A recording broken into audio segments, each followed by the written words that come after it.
يمكن عشان اتعرف على محمد زينهم ونقرب منه اكتر ونعرف هو مين، بيتدرب ازاي، اتدرب امتى، ايه دراسته بالظبط، بنقترب منه محمد. يمكن عايز ملخص لمحمد زينهم، هو مين، عايش فين، اتعلم ايه الدراسة اللي درسها، كان بيتدرب فين؟ انا والله من طنطا، من طنطا نفسها. خريج تربيه رياضيه ازهر 2007. بدات التدريب في اللياقه البدنيه من وانا عندي 5 سنين.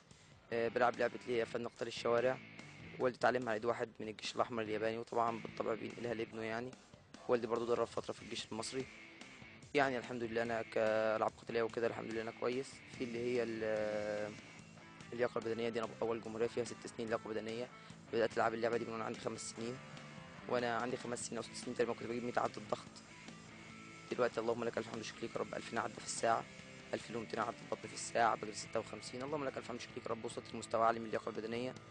ومؤخرا كسرت رقم جينيس. ودوت مش بس الرقم اللي انا بكسره في جينيس، يعني من ارقام جينيس الحمد لله انا محقق اكتر من رقم عالمي. محمد، عايز ابدا معاك على طول. ازاي بتقدر تمارس الالعاب دي كلها، تأدي الاداء الراقي دوت، والامكانيات تكون ضعيفه جدا جدا، سواء على مستوى الاجهزه اللي تتمرن بيها او حتى على مستوى المعيشه؟ ربنا يبارك في حضرتك، بس هو طبعا نمرة واحد العزيمة. مم. تمام. انا طبعا لا في نادي فتح لي بابه، وانا راجل خريج تربيه رياضيه، راجل بطل جمهوريه 6 سنين لياقه بدنيه قطاع معهد ازهريه، راجل واخد شهاده من الاكاديميه الاولمبيه، يعني شهاده دوليه معترف بيها في امريكا وفي بريطانيا في الكلام ده كله كمدرب اعداد بدني. محمد، عايز ارجع لنقطه مهمه جدا، الناس اللي يمكن بتتفرج عليك، خاصه الشباب، علشان يبقوا زي محمد زينهم يعملوا ايه؟ بدايه الطريق بتكون ازاي؟ والله حضرتك هو مثلا لو واحد بيلعب 10 عدات ضغط، لو استمر عليهم ان هو يلعبهم كل يوم بيلاقي نفسه بعد شهر مثلا جسمه اتغير. ال10 دي بقت 40، بعد شهر ال10 دي بقت 40. في واحد كان عنده 56 كيلو اسمه دكتور وحيد القزاز. دكتور وحيد القزاز دوت عمره فوق ال 50 سنه، يعني مثلا 56 سنه. ده جري معايا 20 كيلو بعد 80 اسبوعين. بس كل واحد بيتقدم، مش هقول حسب لياقته، حسب اصراره.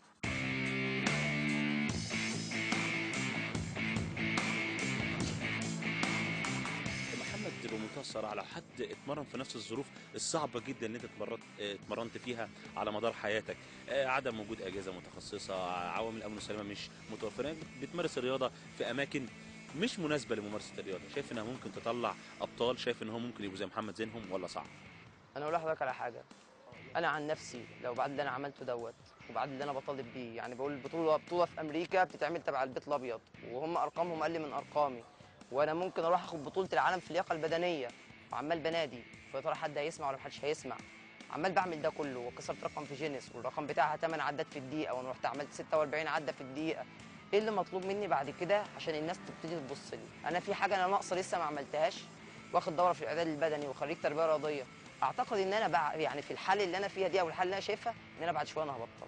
انا عايز اتكلم على طموح كنت انت بدات بيه الحديث، ان انت تشارك في مسابقه بتتعمل في البيت الابيض. انا عايزك تكلمني عن فعلا المسابقه دي، انها مهمه انا جدا بالنسبه لي. فعلا رحت سالت في السفاره الامريكيه، وان شاء الله رب وفي ميعاد بحاول احدده مع القنصل الثقافي. وفي دكتور فاروق عبد الوهاب دوت الانسان اللي وقف جنبي في وزاره الشباب والرياضه، هو الامين العام لنقابه المهن الرياضيه.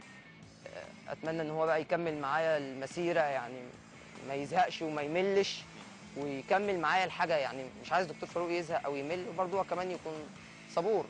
احنا الاثنين في حاجه واحده يعني. اتمنى ان هو ما يبقاش هي المحاوله ديت وخلاص، ويحاول يساعدني في ان انا اشترك في المسابقه ديت، وخصوصا ان انا لازم انا احتاج جواب يقول ان حكومه مصر عايزه محمد زينهم يمثل مصر في البطوله دي. انا عايز اسيبك دلوقتي كده، هتختم انت بقى مع شباب الوطن العربي كله، هم بيتفرجوا عليك وبيتفرجوا على امكانياتك البدنيه الرائعه جدا، وكلمه توجهها لهم يا محمد.